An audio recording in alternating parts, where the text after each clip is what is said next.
The high Earth orbit trajectory enabled flight controllers here to have a full 24 hours to evaluate the systems on integrity and the condition of the crew before they would commit to flying to the moon.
With the side hatch of Orion having been opened to set the stage for the erection of the inflatable life raft, known as the front porch, to be erected alongside the spacecraft for the extraction of the crew.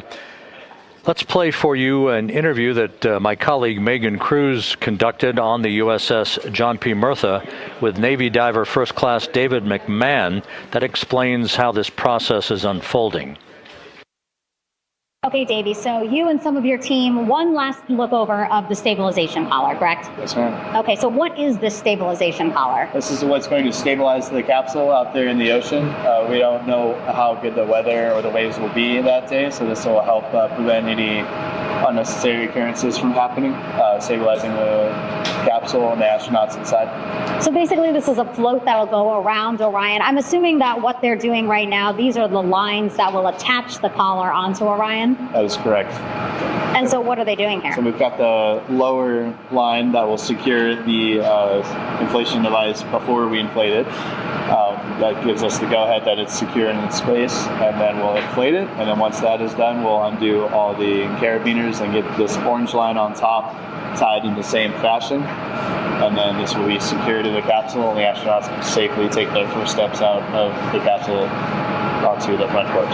Okay, and how long will it take them to set up the stabilization collar? We should definitely be able to handle this in under 10 minutes. Okay, wow. And then you just mentioned the front porch. So basically, after they set up the stabilization collar, then they set up what's called the front porch here. That's correct. Okay, and what's the front porch? Front porch is basically a bigger waiting room for the astronauts to sit in while we wait for the helicopters to show up and grab them. Okay, so the medical team that was inside with the crew, they're going to help them out and onto the front porch? That is correct. And then what happens here?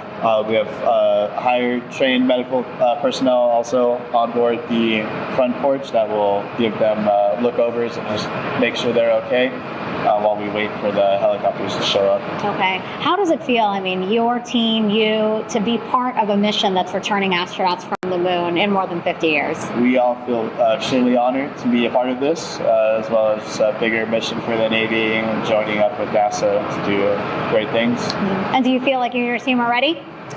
Yes, very ready. Cool. All right, thank you so much. Thank you.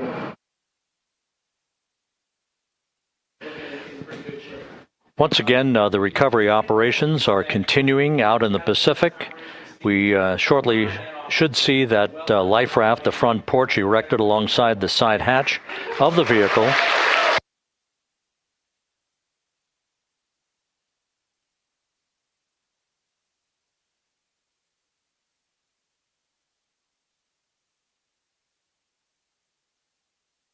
A number of flight controllers have come into the flight control room to receive congratulations from Entry Flight Director Rick Henfling. But we're going to stick with our operations out in the Pacific as we await the extraction of the 4 crew members who are reported to be in excellent condition.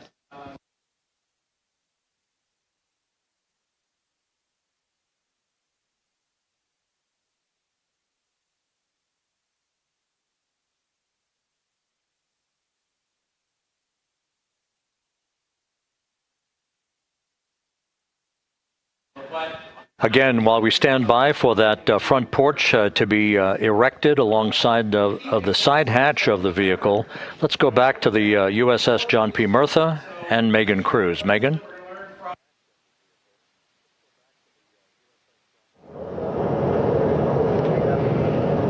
Hey, Rob. Pausing now to listen to some internal audio loops. Again, the operations team here on the ship communicating with everyone out on the water. It seems like currents are hindering them a little bit from unfurling and inflating the stabilization collar as well as the front porch. But again, the requirement to get the crew out within 2 hours of splashdown, plenty of time. So no concerns just yet. But as calm as the water looks, yeah, it looks like it's hindering the teams just a tad.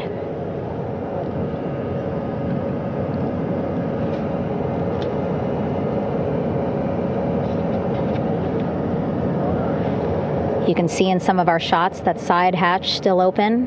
Again, inside there are now 8 people inside. 4 divers, Navy divers, all with medical training, each assigned to an astronaut each. Making sure that they're comfortable, feeling good.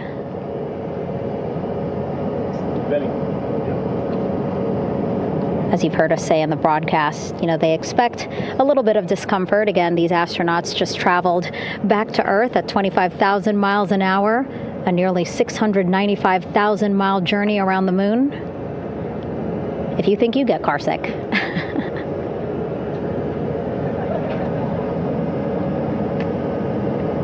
Again, 6 boats out there, lots of gear with them, just in case, right?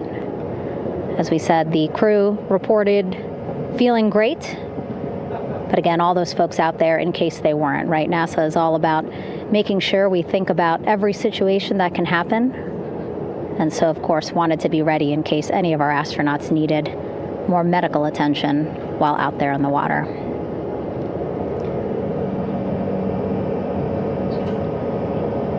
You see now teams again trying to set up the stabilization collar and front porch for the crew to get out of Orion. They need both, right? The stabilization collar will keep Orion from swaying as you see it is doing now.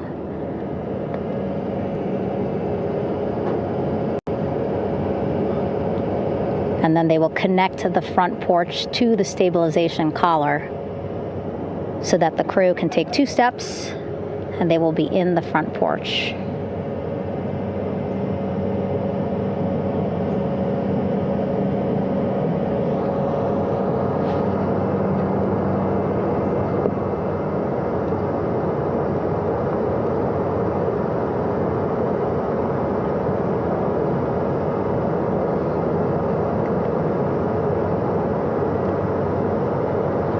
Not a lot of chatter on the mission audio loops. That's a good thing. Again, things proceeding pretty nominally, even if they're fighting some currents out there on the Pacific Ocean.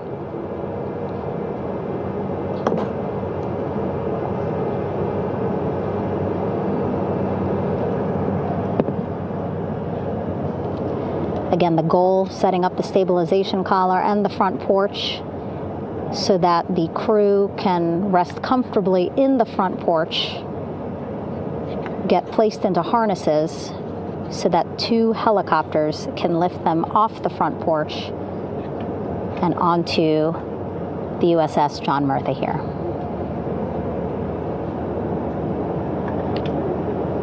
The helicopters are going to take turns picking up an astronaut. So again, Helo 1 and Helo 2.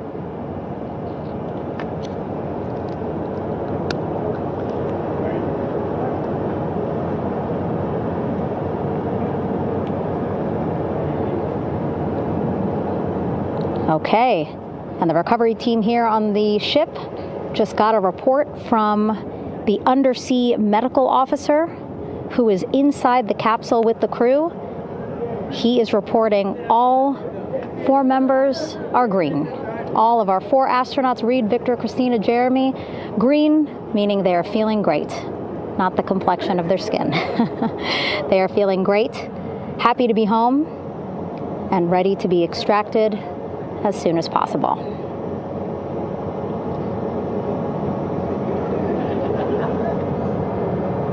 And so, as I was saying, we have 2 helicopters circling the activity you're seeing on the water right now.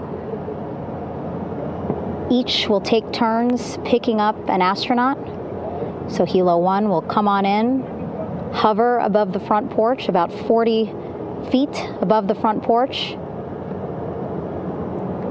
A Navy recovery specialist will be hoisted down into the front porch. The restricted maneuvering doctrine is in effect. Will connect to the first astronaut, which we're expecting to be Christina. And then Helo 2 comes around, picks up Jeremy, while Helo 1 stays above head. And then Helo 1 will come back in for another astronaut, and then Helo 2 for the last astronaut, and then back to the flight deck here on the recovery ship.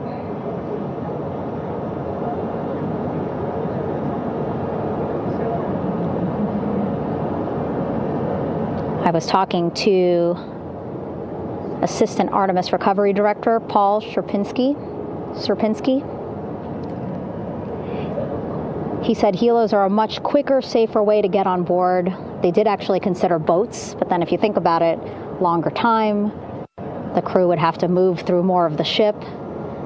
This way the helos will give a more direct, quicker route to the medical bay for our 4 astronauts.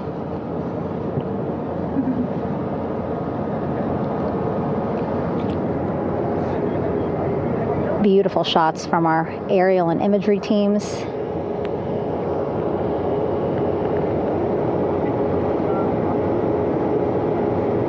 Clouds have dissipated for a clear view from the bow of the recovery ship here.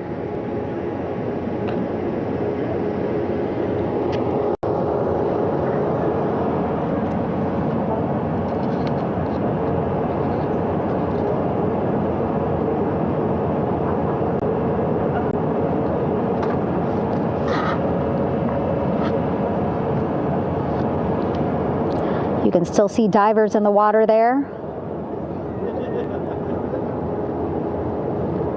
Encircling Orion, that is that stabilization collar we've been telling you about. As you saw in that interview just a few minutes ago, they have to first connect it to Orion, and then once it's secured onto Orion, they can inflate it, and then they'll further secure it with other harnesses and lines.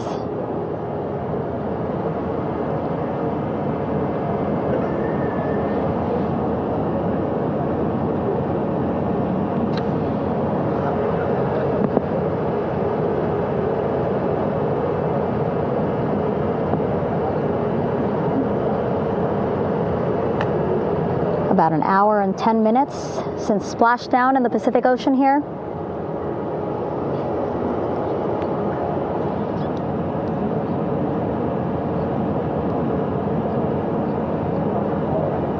Reed, Victor, Christina, and Jeremy back home after a history-making mission to the moon and back.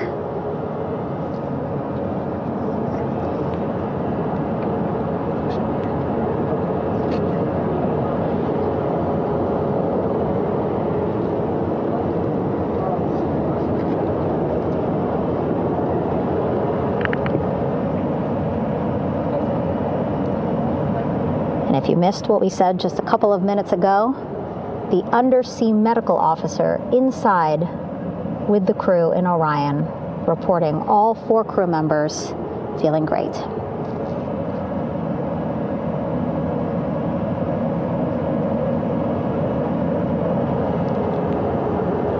Progress being made there on the stabilization collar. It looks like they are beginning to inflate it.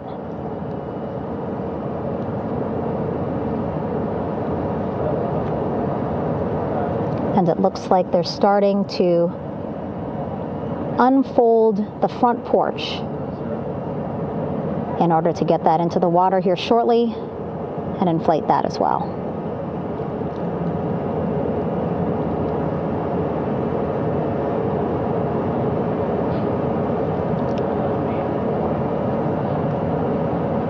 Again, more than 40 people out in the water right now. And those Navy and NASA personnel have been in the water for now about 4 hours.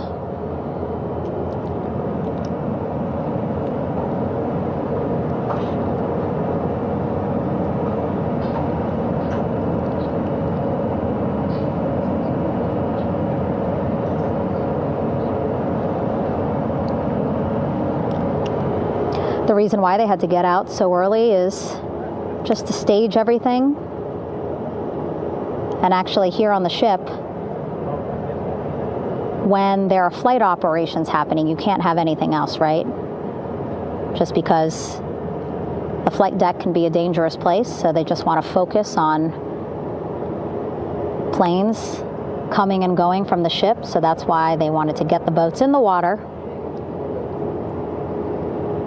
to make sure that they have all the time they needed for the flight ops.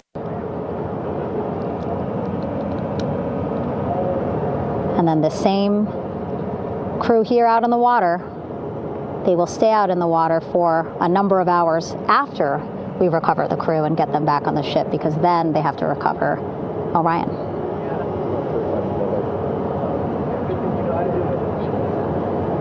All right, that stabilization collar looking good around Orion. We're now seeing some recovery personnel getting on to that collar.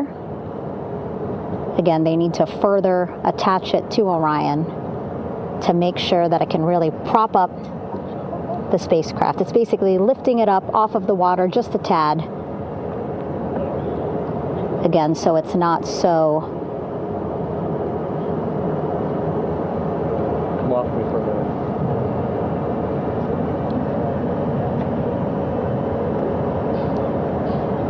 So it doesn't sway so much in the water there.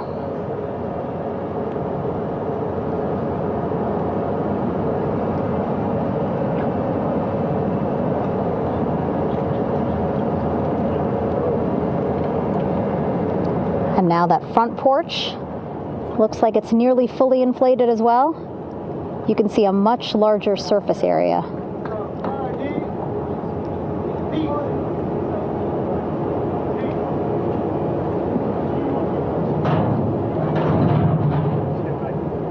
And so once the crew get out of Orion, they can stretch their legs a little bit on this front porch, get some fresh air.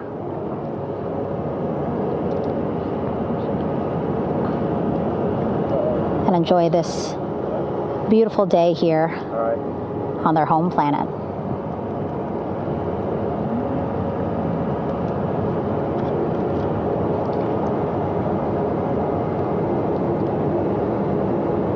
It appears teams now are about to connect the front porch to the stabilization collar.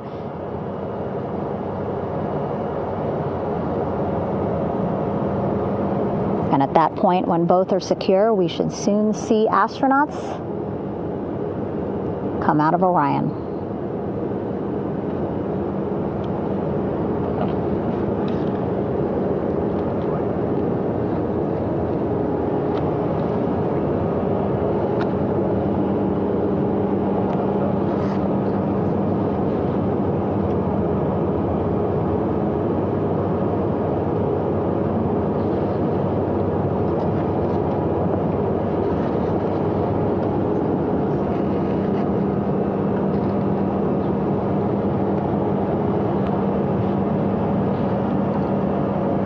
All these views you see also being fed to the Landing Force Operations Center here on the ship. Of course, it is very important for our recovery teams leading the mission to have all the views that you're seeing as well. Again, listening to their communication loop here on the ship. Very quiet, which is a good thing. It means things are going pretty nominally, meaning as expected.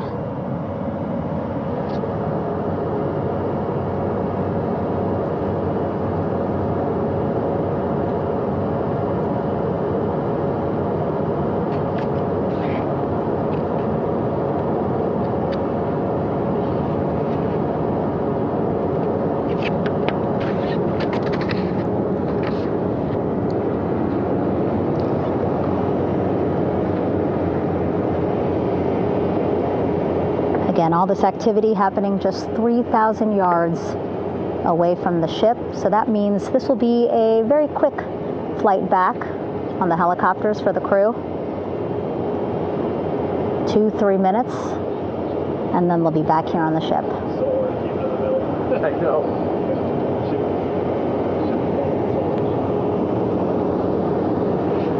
Okay, saw a thumbs up from one of the personnel on the front porch. It looks like they are now getting ready to deploy what they call the Air Rescue Vest, ARV. And so this is the harness that each crew member will get into in order to be hoisted into the helicopters. Again, those helicopters hovering just about 40 feet above the front porch when they're ready to pick up each crew member.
This is Mission Control Houston.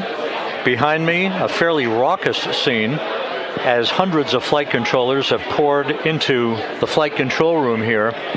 This is reminiscent of the scene after the final shuttle mission of STS-135, although that was the end of a program. This is only the beginning of a program with the textbook splashdown of integrity and its 4 astronauts. We're standing by for the crew to be extracted from the spacecraft. Entry Flight Director Rick Henfling invited all of these flight controllers who have contributed to this mission to enter the flight control room to have an opportunity to receive well wishes and to share the mutual glow that exists in the wake of a textbook mission for integrity. On the front screen here in Mission Control, a sign that says "Welcome Home Integrity, taking humanity back to the moon, going further, and returning safely to Earth." So all of that jubilation, part of the post-splashdown activities, even as we await the crew being extracted from the vehicle to be hoisted onto Navy helicopters for the trip back to the USS John P. Murtha.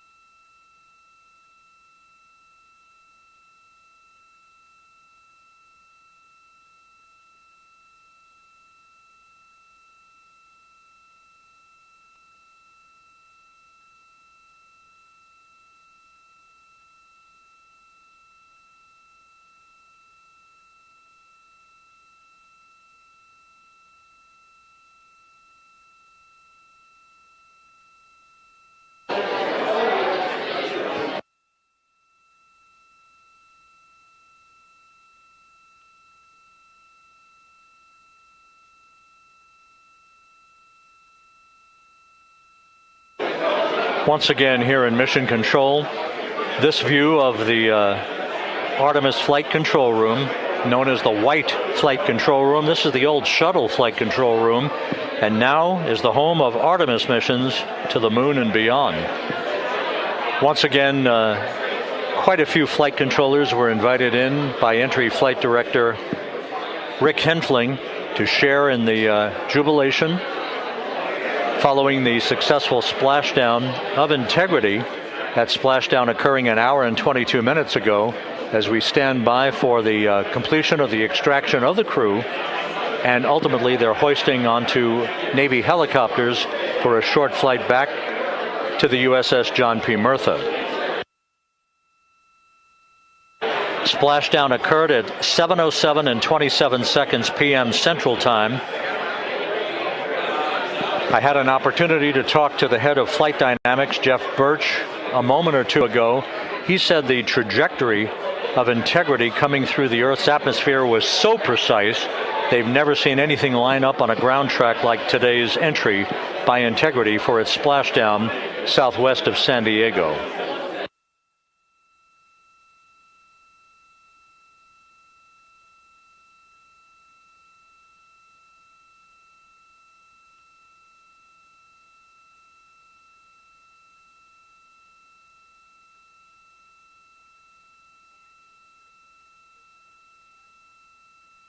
And the initial, you can hear it.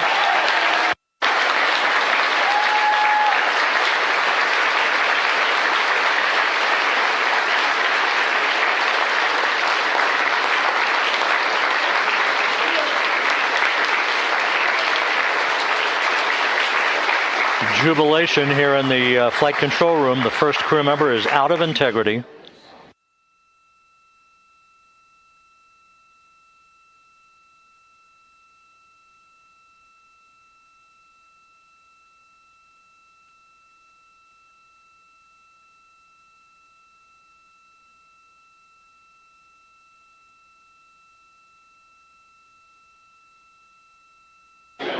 We are expecting the other crew members momentarily to be extracted.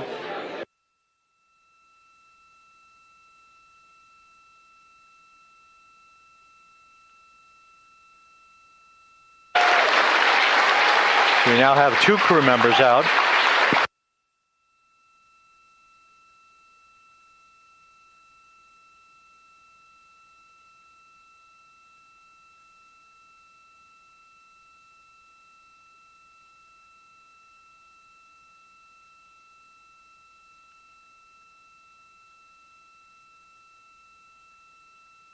2 crew members out, 2 to go.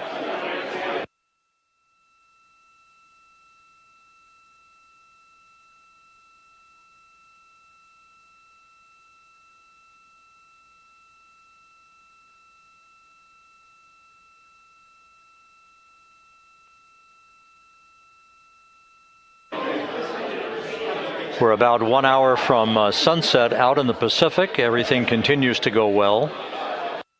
Integrity's systems function perfectly during its entry back to Earth. And Reed Wiseman, the commander who will be last out of the vehicle, reported that all the crew members were feeling very well.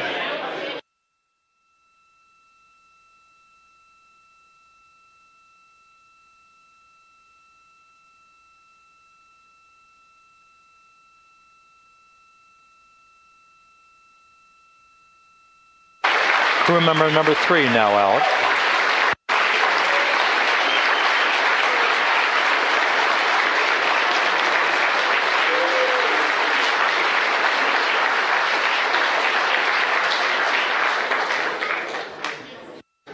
And now standing by for the commander, Reed Wiseman, who will be last out of his ship. Bobbing in the Pacific under almost ideal conditions, Integrity spanned 694,000 miles during its journey from launch to splashdown.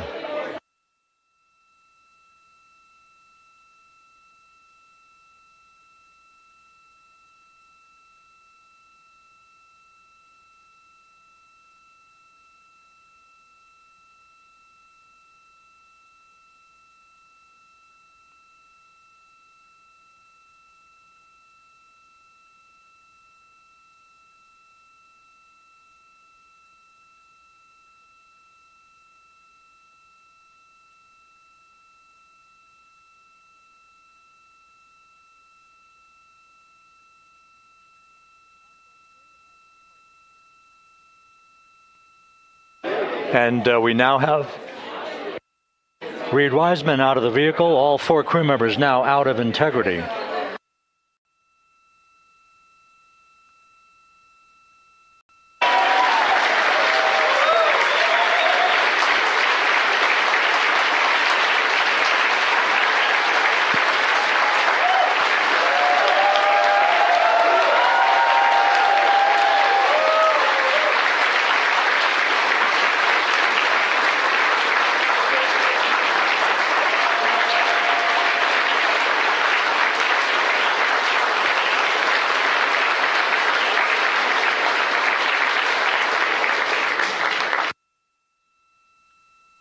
Once again, all 4 crew members now on the front porch, and the procedure to begin hoisting them up to these 2 Navy helicopters hovering overhead will begin shortly.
This is Mission Control Houston.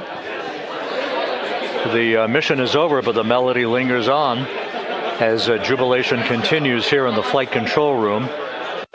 We should be expecting NASA's Associate Administrator, Amit Kshatriya, to be joining us shortly for a short interview while the recovery operations continue out in the Pacific. So we'll stand by for that. And then we'll turn it back over to Megan Cruz aboard the USS John P. Murtha.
This is Mission Control Houston here in the Artemis Flight Control Room. A number of flight controllers basking in the glory of the successful end of this mission that carried 4 astronauts around the moon on a lunar flyby, and the first test flight of Orion with crew members on board. Splashdown occurring an hour and 32 minutes ago after a flawless descent back into the Earth's atmosphere for the vehicle. Its 4 crew members in good shape, simply enjoying their time right now on the front porch, as it were, the inflatable raft alongside of their Integrity spacecraft. We're expecting Amit Kshatriya, the NASA Associate Administrator, to join us here momentarily for a brief interview before we turn it back over to Megan Cruz aboard the USS John P. Murtha, the recovery ship.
This is Mission Control Houston.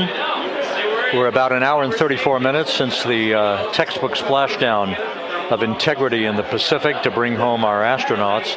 And with us now is Amit Kshatriya, the NASA Associate Administrator. Amit, a little bit of history made tonight, a little bit of history made over the past few weeks. Your thoughts as this team here basks in the glow of what they just accomplished? Yeah, Rob, we're here in the control center, and it's kind of overrun with jubilant folks from the Mission Control, Houston, as well as engineering, and folks that just want to be here, part of it, as we watch our crew get extracted from the vehicle. And, you know, my thought is always about these teams, the team that's in the water right now, pulling the crew out, the team here in Houston that worked so hard over the last 10 days, no sleep to get this done.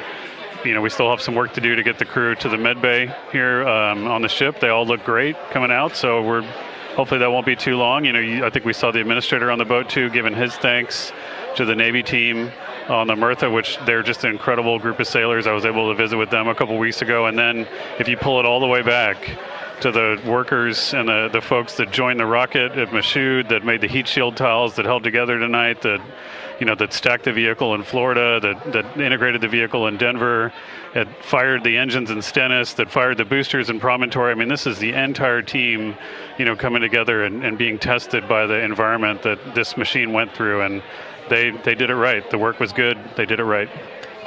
You've said in a number of briefings, of course, and in other forums that this is just the first step. The cadence has to step up, as the administrator has indicated.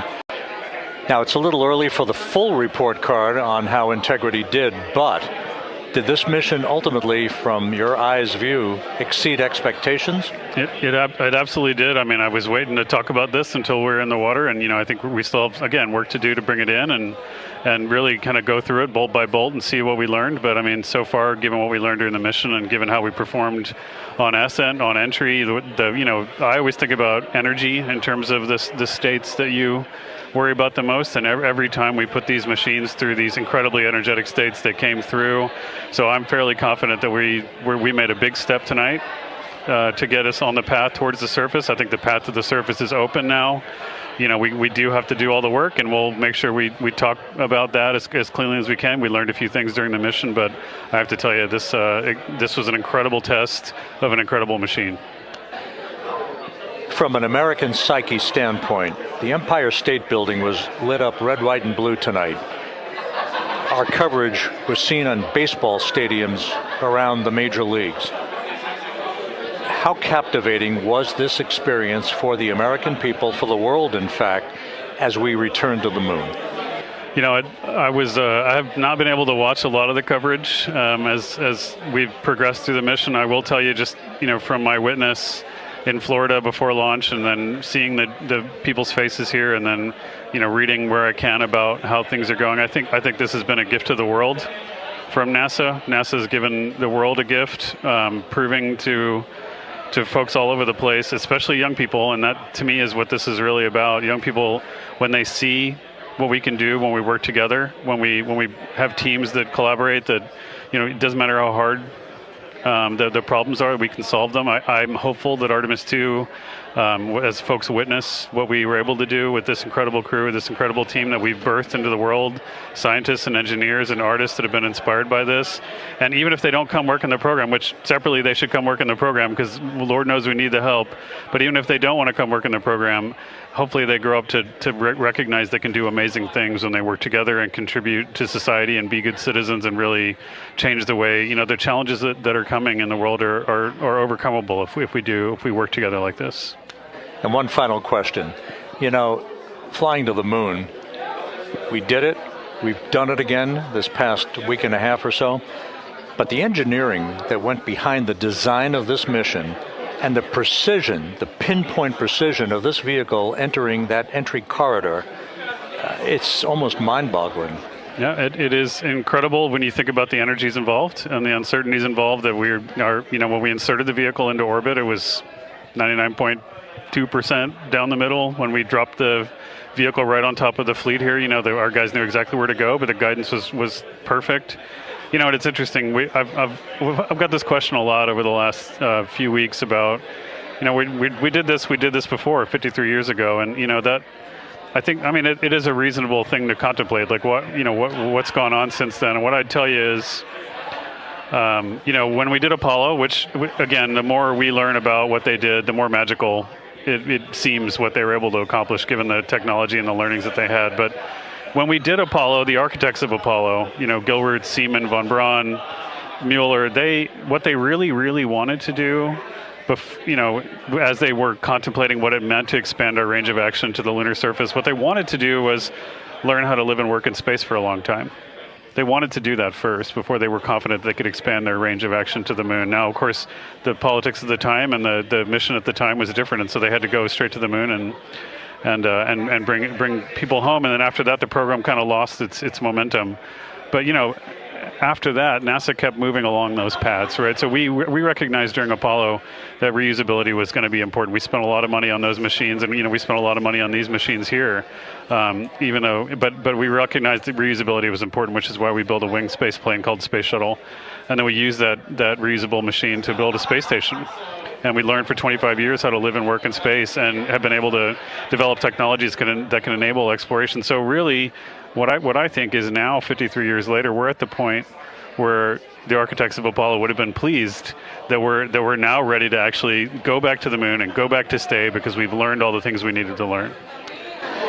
There's a lot of people pleased here tonight, and we really thank you for joining us, Amit. Amit Kshatriya, NASA's Associate Administrator, as we begin to hoist the crew onto the helicopters to head back to the recovery ship. Thank you very much, and congratulations, Amit.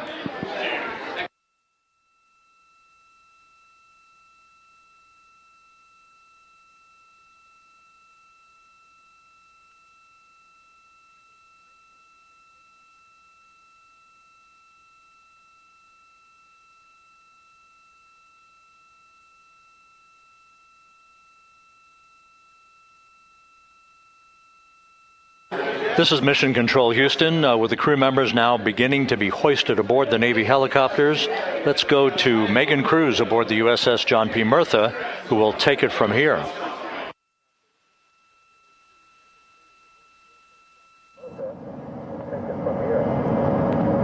Hey, Rob. Yeah, back on the bow of the ship here, we are seeing the helicopters circling Orion.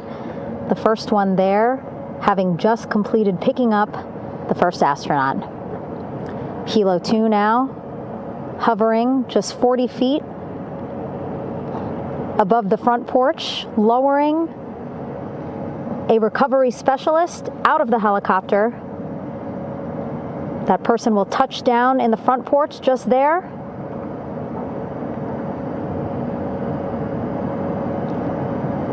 The crew members already outfitted with a harness that will allow them to quickly attach to the hoisting device.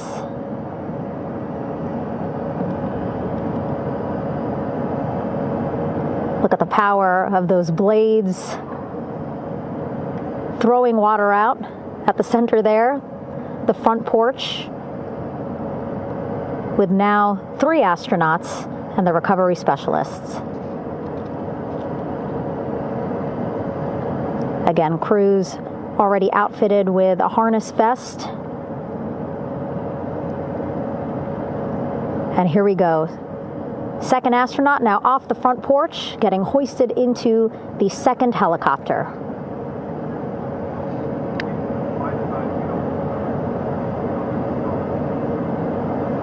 That helicopter will now hover just a distance away to give room for the first helicopter to come back and pick up the third astronaut.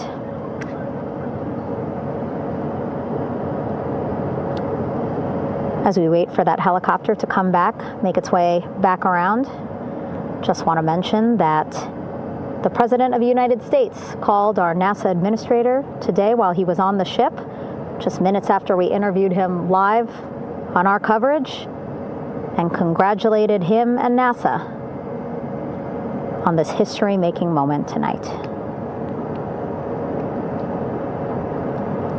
Helicopter 1 again hovering 40 feet over the front porch.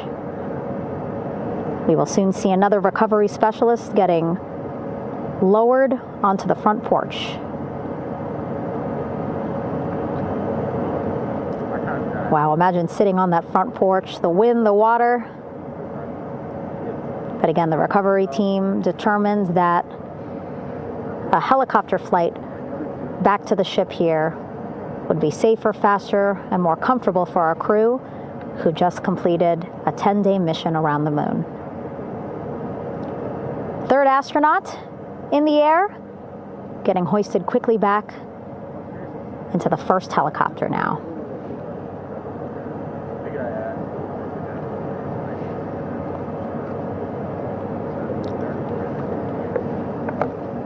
That first helicopter now on its way back to the ship here. We will soon see it land in just a few minutes.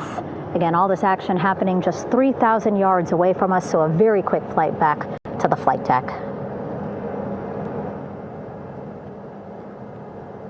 And now the only person left on the front porch, Commander Reed Wiseman. That second helicopter now making its way back over to the front porch. Here it comes.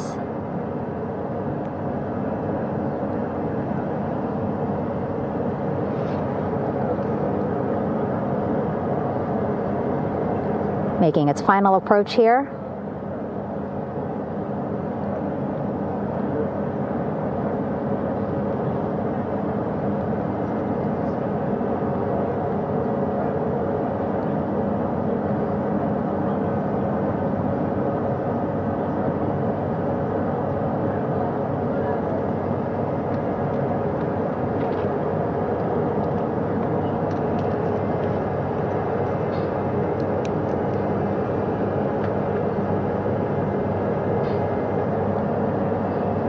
The last astronaut, Commander Reed Wiseman, now off the front porch and almost into the second helicopter. Both now on their way back to the ship where we are, the USS John P. Murtha, just west of San Diego in the Pacific Ocean.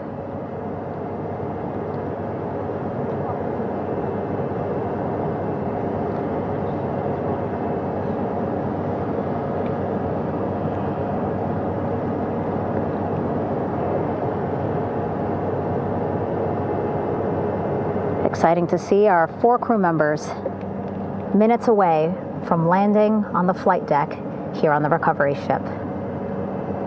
550 people on this ship, excited, ready, anxious, looking forward to welcoming this crew aboard.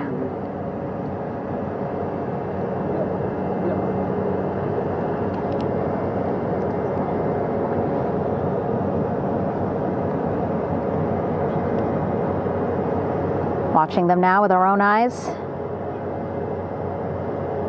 Close to the ship here. Hearing them begin to hover on the flight deck, which is just across from us, here on the bow.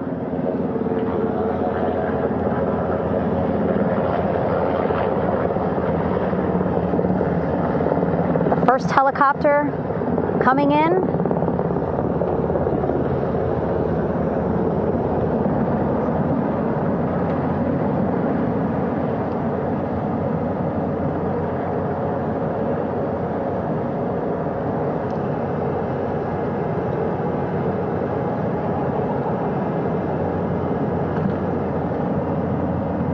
And wheels down. Wheels down of the first helicopter carrying 2 of our Artemis II crew.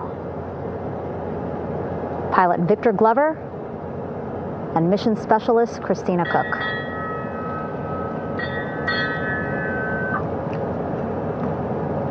Kilo 1 on deck reported on the recovery loop. Again, the mission audio loops that the recovery team are using here to communicate with one another. And an announcement just made on the ship, integrity incoming.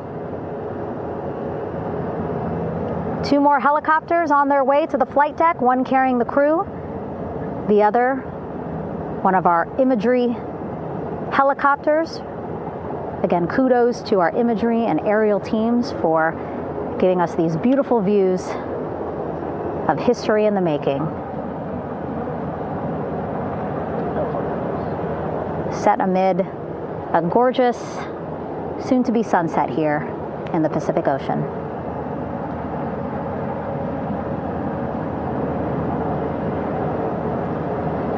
Second helicopter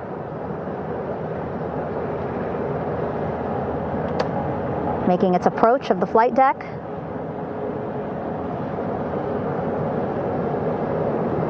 Plenty of people here on the bow with their cell phones out, filming this moment.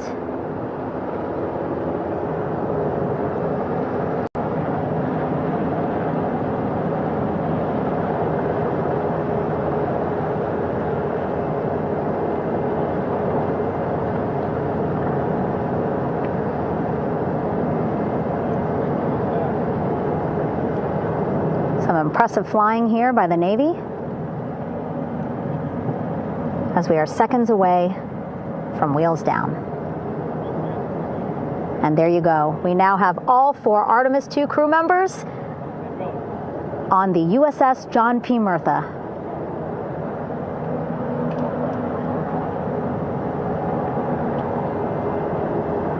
I'm sure they're happy to be out of the water and on this recovery ship with, again, 550 people on board, ready to welcome them home. But first, as we've been saying throughout the broadcast, just making sure the crew feel good. We reported that they were feeling good when they were in Orion, but those were just initial, quick, verbal assessments of how they're feeling. Their destination tonight, the medical bay here on the ship, right after we power down the helicopters here.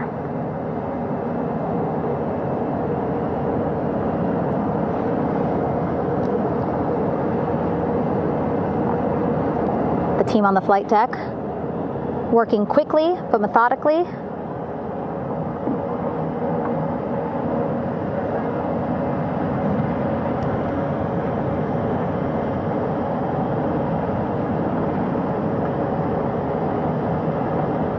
Waiting for just one more helicopter to touch down.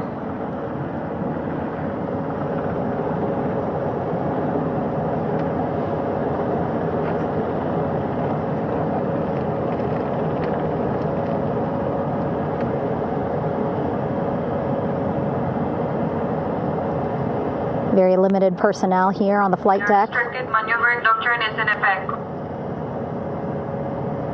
As that third helicopter touches down.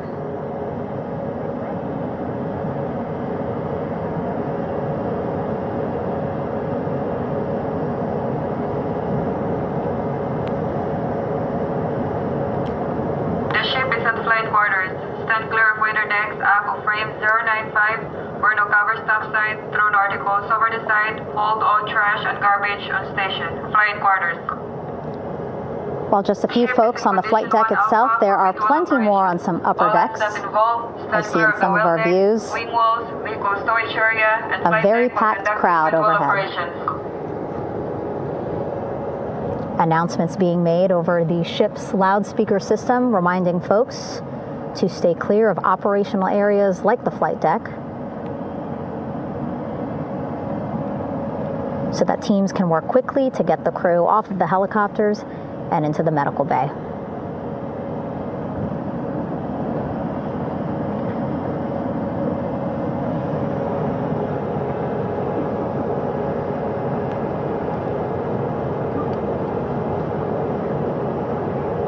Splashdown today, 5:06 p.m. Pacific time. We are within 2 hours of that splashdown time, and already we have all 4 crew members on the flight deck of the USS John P. Murtha.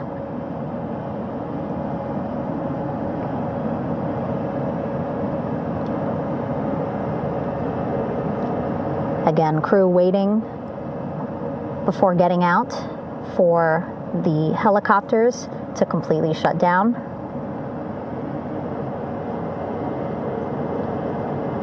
Safety, of course, very important to NASA and the U.S. military.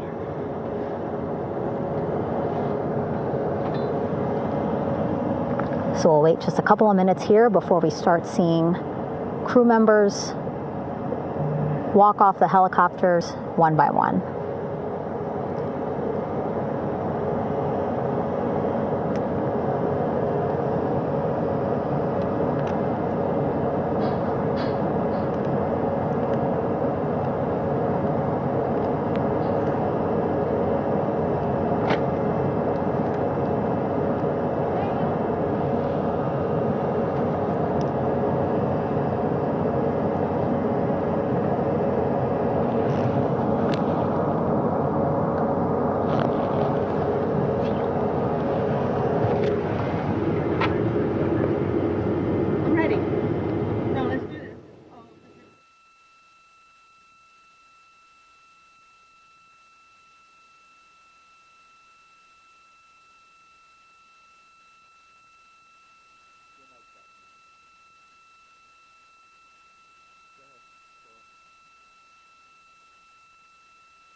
All right, and now here we see pilot Victor Glover and mission specialist Christina Cook sitting on the edge of one of the helicopters, looking in great spirits. That familiar smile and laugh from Victor, I can see it from here. Christina, I'm sure, feeling the same way, just blocked a little bit by our camera here, but we'll see her here shortly. A photographer taking their pictures. Victor saluting folks on the flight deck. They look like they're in great spirits. Happy to be home, I'm sure.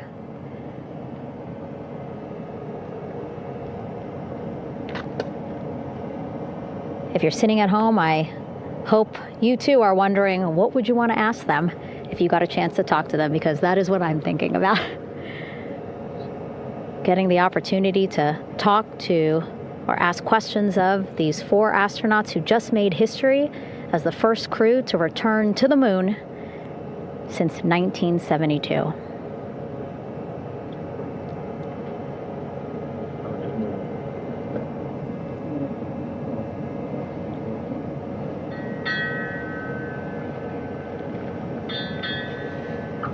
Oh, there we see Christina there, also smiling. Finally peering out, waving at the cameras. Hello to you too, Christina, yes. Welcome back. Welcome, welcome home. A loudspeaker announcement on the ship saying, "Welcome home, Integrity."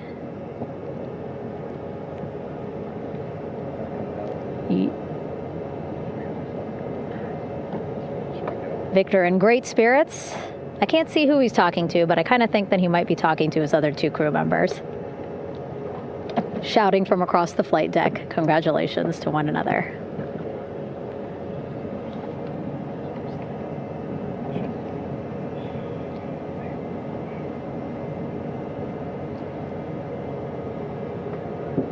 And so now we see some Navy personnel walking up to the helicopter. This is again the first helicopter carrying pilot Victor Glover and mission specialist Christina Cook. Both have taken off their helmets now.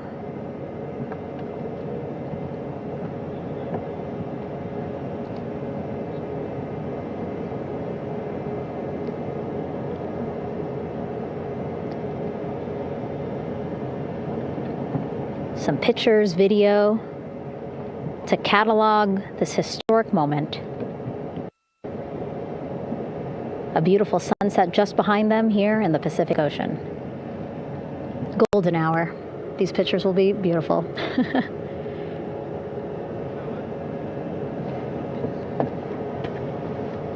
Now we see NASA Administrator Jared Isaacman, he is on the flight deck, as well as Flight Surgeon Rick Schuring, walking over to Victor and Christina first. We saw the administrator walk over to the other helicopter, which is carrying Commander Reed Weissman and Mission Specialist Jeremy Hansen. We heard from Rick earlier in the broadcast. Again, he said he's going to be out there on the flight deck to do another initial assessment of the crew, ask them how they're feeling, anything bothering them. But again, from what I'm seeing, they look like they're in great spirits and feeling pretty good for folks who just traveled 695,000 miles from Florida to the moon and now here to the Pacific Ocean.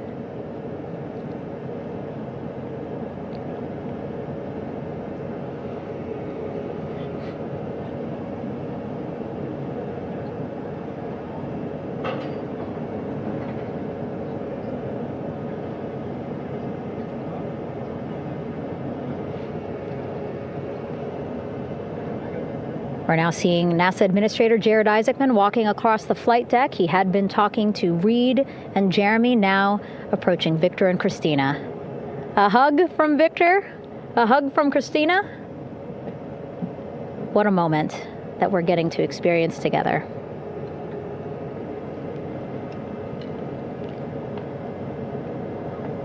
I'm sure congratulatory words. You know, we got to speak to the administrator live on this broadcast as well, and he said the kid in him right now, giddy, absolutely giddy at what we were able to accomplish today. Returning them home safely and in good spirits after a 10-day mission around the moon. And here we go. We're seeing Jeremy walking, waving across the flight deck, now on his way to the medical bay.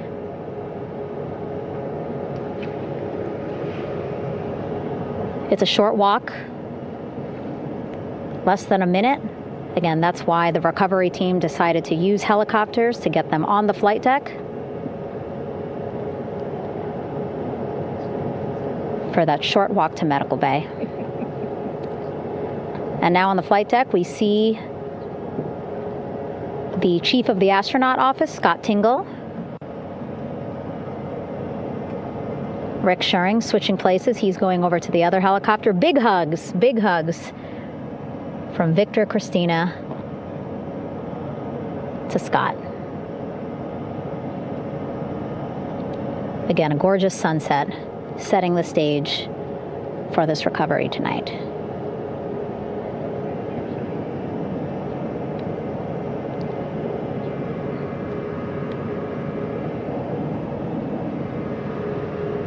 All right, and now here we are, Christina,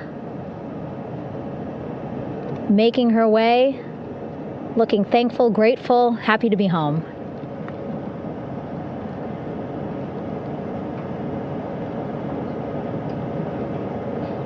You can see she's looking up. Again, lots of people, just a few levels up off the flight deck, welcoming her home.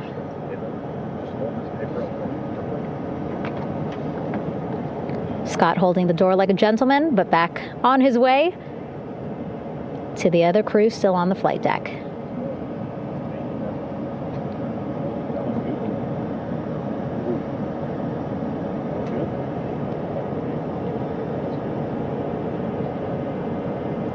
So still on the flight deck, Victor Glover and Reed Weissman. It looks like Victor will be the next one headed to medical bay. More hugs, more hugs. He's a hugger.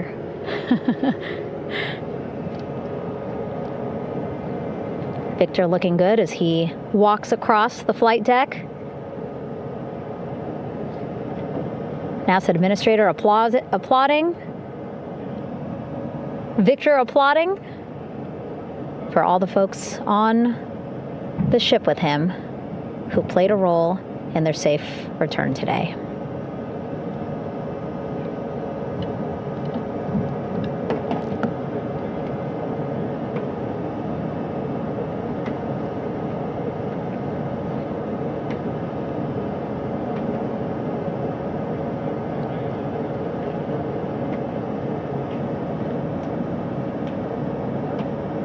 And finally, just one Artemis 2 crew member left on the flight deck, Commander Reed Weissman.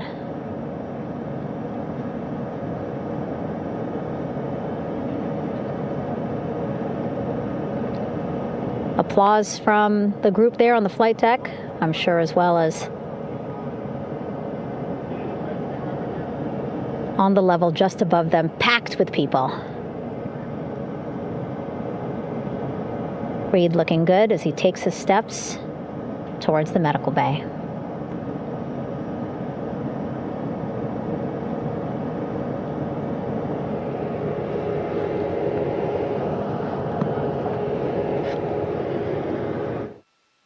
See our 4 Artemis 2 crew members back on the ship. Again, now they will head into medical bay, where they will be assessed by flight surgeons from both NASA as well as the Canadian Space Agency. A more in-depth assessment. When they get to medical bay, they will each have their own nurse. They will be helped out of their suits. And then again, we'll check to see that they're feeling good. Make sure it's not just adrenaline, but that they are feeling good from their long journey back from the moon. Beautiful shot of that sunset, illuminating our flight deck.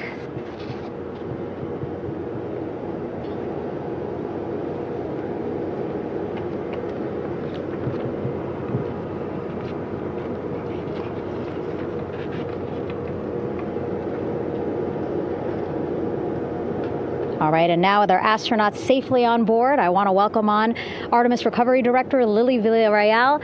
Lily, I don't know how you must be feeling right now. Ecstatic, I'm relieved? so ecstatic, relieved. Of course, we still have to bring the capsule into the well deck of the ship, but this is a major milestone to have the crew here on the ship and in medbay. You know, our team has been preparing and working really hard, and I'm just so proud of them all. Everything went very well, just as planned. Our teammates in Houston, the flight control team was just amazing. We were able to have great conversations and communications about everything. And I don't know what else to say. I'm just so ecstatic. It's such a wonderful feeling to get to this point. Again, we still have to get the capsule, but this is huge for all of us in landing recovery. And I couldn't do this without my team, and of course the full support of the U.S. military. There's going to be lots of high fives when we get the capsule back in, and I'm so happy that the crew's doing well, Orion's doing well, and thank you for everybody watching. Yeah, it was great to watch the crew come back to the ship with you. How were you feeling when you were seeing them looking so happy to be home and feeling really good? The funny thing is that we had video of them from inside the Orion vehicle. They were like that from the beginning. When we opened the hatch, they were already out of their seats, having a good time, waiting for us to open the hatch. And they opened the hatch, and of course we did the first medical assessment. Everybody was doing very well, and they were just having such a great time with the medical team that was inside the capsule. I think they were all taking selfies with the phones that they have, probably talking about what they saw, and it was just smiles all around. They were having such a great time. And then we put them on the front porch when we were ready to put them on the front porch, and again you could see they were just so ecstatic to be home and talking to everybody. So we were very happy to see all of that in the control room of the LFOC. How remarkable is that? Again, if we think about their journey, the 695,000 mile journey around the moon and back, coming back at 30 times faster than the speed of sound. I mean, how remarkable is that they are in such good spirits? I mean, this is an amazing crew. I think you guys have seen it for the past 10 days. They're wonderful people, and we're so happy that they brought us along on that ride. And I can't wait to see all the additional videos and pictures that they have that, we'll get a hold of now that they're back on the ground. And I can't wait to hear how a little more than what we saw on the press briefings from the crew about what they saw. It's just fantastic. Some of my favorite people during this 10 days was the science team and how excited they were. And so this is exactly how we feel in the landing recovery team when the science team went, oh my goodness, when they heard all the discussions about the moon. This is exactly how we feel now in the landing recovery team. We're so ecstatic. Yeah. Again, we have to recover the capsule. I want to make sure we don't forget about Orion. Lily's all about business. She's thinking about what's next. But yeah, speaking of these 10 days, I mean, we have been along for the journey with them, live with them 24/7 for 10 days, and just really seeing the engagement that we've gotten from around the world. What do you hope people take away from this mission? I think that's fantastic. So, my story was that I went to the Kennedy Space Center. I was born in Colombia. I was 10 years old when we moved to the United States, but when I was 7, my family took me to the visitor center, and that's when I learned about Apollo. And we went to the moon, and I learned about astronauts, and that story was what really fueled me to want to do STEM and want to be an astronaut. And I think that this Artemis program is going to do exactly what what girls, my age back then is 7, young people right now, girls and even like young men, obviously. But we want to empower people to know that you can do this, right? If you want to come and work for NASA, if I did it, they can do it. And Artemis program is just going to inspire everybody. And I'm so happy about that. Yeah. Like Apollo inspired me. Thank you so much, Lily. Really appreciate you being here. As you said, still a lot of work to do, 5 to 6 more hours to recover Orion that's still out in the water. So I'll let you get back to it. But you had beautiful words to say again. We hope that this inspires people. We hope that you come and join us at NASA and accomplish great things with us in the future. Yeah. Back to you, Rob. Thank you, Megan, and safe sailing out there in the Pacific. Here in Mission Control, it is now all quiet.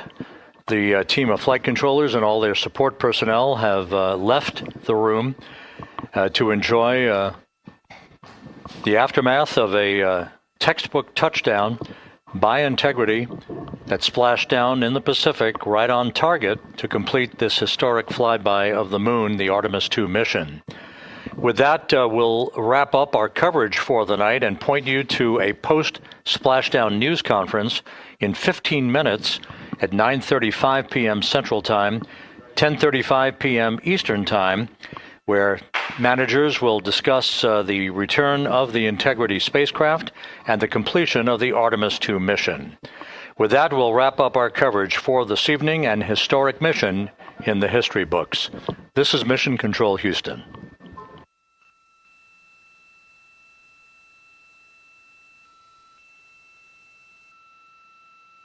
Main chute deploy. And we have 3 good main chutes. Houston Integrity, splashdown, sending post-landing command now. Splashdown confirmed. Copy splashdown, waiting on VLDR. Splashdown confirmed at 7:07 p.m. Central Time, 5:07 p.m. Pacific Time.